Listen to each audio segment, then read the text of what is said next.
환율이 1,450원대를 돌파하며 7개월 만에 최고치를 경신했습니다. 그런데 환율이 오르면 내 통장 잔고엔 무슨 일이 생길까요? 환율이란? 환율은 우리 돈과 다른 나라 돈을 바꾸는 비율이에요. 예를 들어 사과 한 개가 미국에서는 1달러라고 해볼게요. 한국에서 1달러가 1,000원이면 그 사과는 한국 돈으로 1,000원짜리예요. 그런데 어느 날 환율이 1,500원이 됐어요. 같은 1달러짜리 사과가 이제 1,500원이 된 거예요.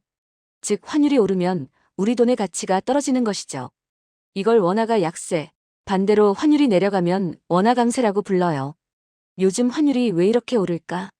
요즘 왜 환율이 치솟았는지 설명해 볼게요. 첫째, 주식 시장 조정. 우리나라 주식이 AI 열풍으로 엄청 올랐어요. 하지만 이제 거품이라고 해서 외국 투자자들이 너무 비싸 하며 팔아치웠죠. 이번 주만 7조 원 넘게 순매도했는데 주식을 팔면 원화를 달러로 바꿔나가니까 달러 수요가 늘고 환율이 올라갑니다. 즉 외국인 이탈로 인하여 원화가 약세, 환율은 상승하게 되는 것이죠. 둘째, 대미 투자 불안. 미국과의 관세 협상 이후 한국 기업들이 매년 200억 달러 규모의 투자 자금을 미국에 보내기로 했습니다. 기업이 미국에 투자하려면 달러가 필요하죠. 국내에서 달러 수요가 늘어나면서 환율이 더 오르는 구조입니다.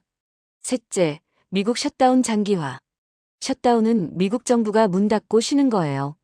이번 셧다운은 사상 최장기로 미국 정부가 예산 협상 실패로 일부 기능이 멈춰버렸죠.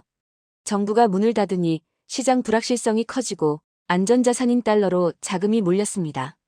불안할수록 달러를 보유하려고 하기 때문에 환율이 상승하게 되는 것이죠.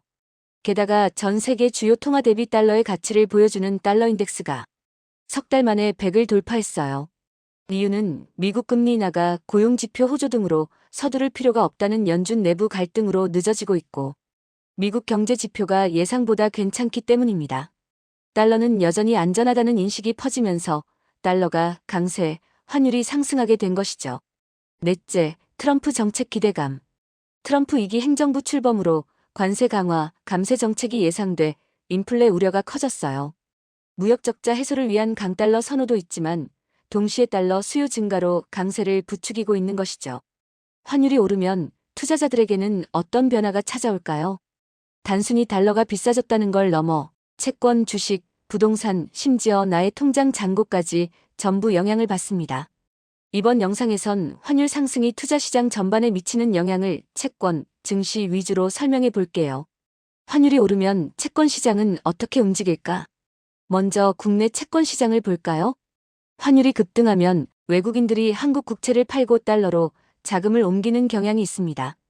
그 이유는 환율이 오르면 외국인들은 환차손이 걱정돼요. 예를 들어 외국인이 한국 국채 100억 원어치를 보유했는데 환율이 1,200원에서 1,500원으로 오르면 달러로 바꿀 때 손해를 보기 때문이죠. 그래서 외국인들은 한국 국채를 팔고 달러를 사요. 그럼 한국은행은 어떻게 할까요? 환율을 잡기 위해 기준금리를 올릴 가능성이 커집니다. 결과적으로 국내채 전반의 금리가 상승세를 보이죠. 국내 채권 중에 단기채, 장기채로 나눠서 살펴보면 만기가 짧은 채권을 단기채라고 하는데 예를 들어 3개월, 6개월, 1년짜리 국채가 단기채죠. 만기가 짧으니까 현재 금리 상황에 제일 민감합니다.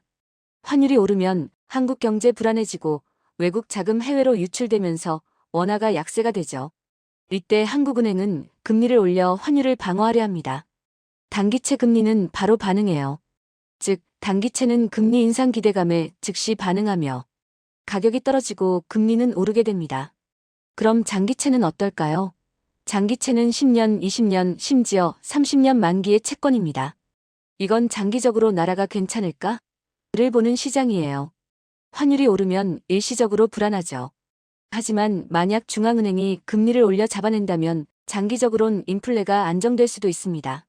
그래서 장기채 금리는 단기채보다 느리게 다르게 움직여요. 그럼 미국 채권은 어떨까요? 환율이 오른다는 건 달러가 강해졌다는 뜻이죠. 그럼 달러 자산, 즉 미국채의 인기가 급상승합니다. 미국 국채를 보유한 투자자들은 환차익 보너스를 얻게 되는 것이죠.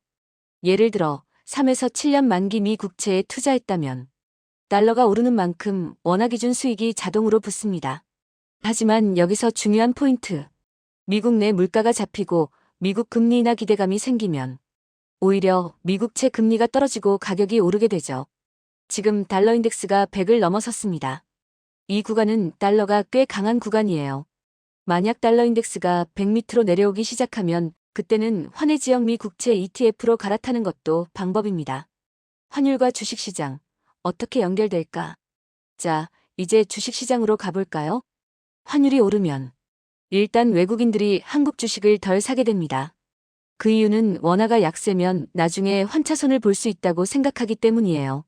그래서 외국인 매도가 늘어나면 자연스럽게 코스피가 흔들리고 내수 기업 주가는 약해지죠. 하지만 수출 기업은 유리합니다. 달러로 벌어들이는 돈을 더 많은 원화로 바꿀 수 있으니까요. 그래서 환율이 오를 땐 삼성전자, 현대차, SK하이닉스 같은 수출 대형주가 상대적으로 강세를 보입니다. 국내와 해외 투자자 관점은 어떻게 다를까요?